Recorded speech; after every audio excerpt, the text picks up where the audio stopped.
Jadi yang pasti ibadahmu supaya engkau hidup adalah mencari Tuhan yang sesungguhnya, bukan kepada yang fana yang ada di dunia ini. Kita telah diingatkan berbuat baik di situ atau hidup itu adalah beribadah. Saudara-saudara sekalian, mari kita semakin perkuat ibadah kita pada masa pandemik ini. Mari kita berikan ibadah yang hidup. Saya, saudaraku, memikirkan mengapa Tuhan menutup mulut orang sampai saat ini pakai masker. Karena kebanyakan, saudaraku, orang memuliakan Tuhan dengan mulutnya tapi menjauh daripada hatinya, seperti zaman Yesaya. Jadi Tuhan membuat kita seperti olehnya. Mari kita bertobat supaya Tuhan memutuskan rantai COVID ini dan tidak lagi bertambah. Lalu kita bisa buka mulut, saudaraku, dengan hati yang tulus, ya.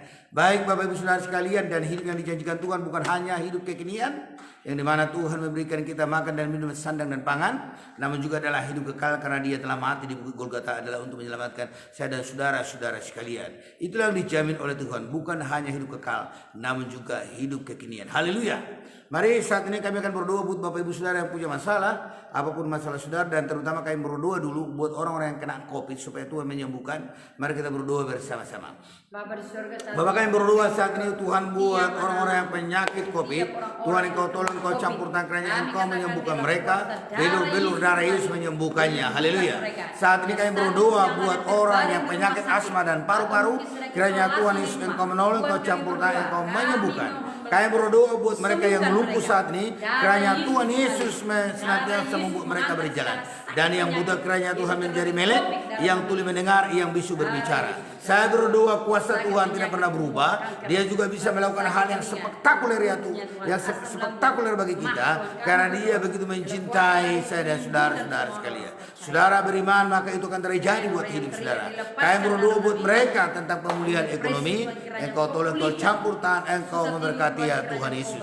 Saya berdoa Tuhan, kiranya Engkau tolong Bapa. Kiranya Tuhan buat ibu-ibu yang akan mendaftarkan anak-anaknya ke sekolah, Engkau berikan berkat bagi mereka untuk bisa melunasi uang pendaftarannya dan membayar uang kos, uang sekolah, dan lain-lain. Saya percaya bahwa tangan Tuhan bukan kurang panjang untuk menolong kami, dan telinga Tuhan bukan kurang tajam untuk mendengar doa kami, dan Allah begitu mencintai mengasihi kami.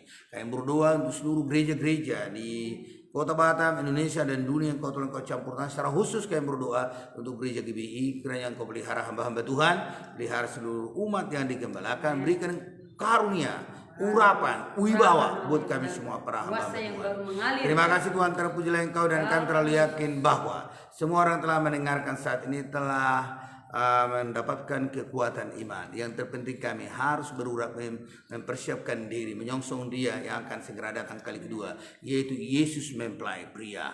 Haleluya, haleluya, amin.